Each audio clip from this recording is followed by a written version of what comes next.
Mimi de Barentin, née en 1948 à Taute. Le bagne. Je viens d'apprendre que mon arrière-grand-oncle est mort au bagne. En Guyane, là où Youk nous envoyait les punis. Vous parlez d'une nouvelle. Mais qui croyait que j'avions que de honnêtes gens dans la famille. Pour être puni comme ça, il avait dû tuer championnaise. J'en râlais après le cousin qui m'envoyait ça. T'aurais quand même pu nous trouver autre chose qu'un bagnard. Je sais pas, un général, un prêtre, un capier gris, un avocat, quoique. Un évêque, mais un bagnard. Bon, j'en tranchais à en savait plus. J'en étais vers dans les archives de la Guyane, vu qu'il est mouru là-bas. J'en mis son nom, je l'en trouvé. Ce pauvre gars avait été condamné à 3 mois de prison, puis à la relégation pour vagabondage. Est-il Dieu possible? Il avait 34 ans, était sûrement pas un saint.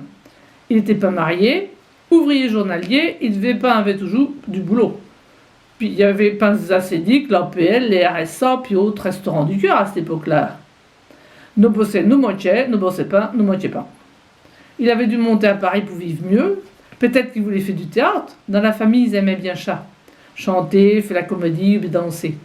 Je me rappelle de ma grand-mère, Chanièche donc, toujours la première à en chanter une dans les fêtes, des canchons à histoire.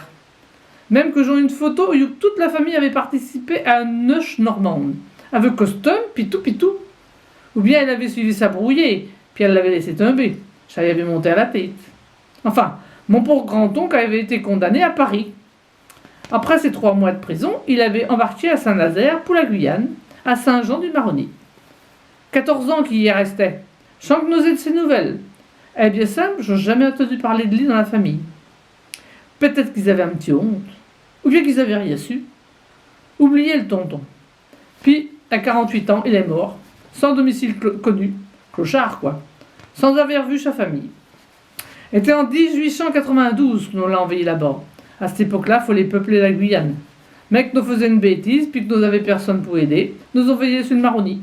Si j'achète sont des petits cousins en Guyane. Mais ne les retrouvera pas, ils n'ont pas été reconnus. Bon, venez-vous à carreau, hein. Bougou puis mieux, hein.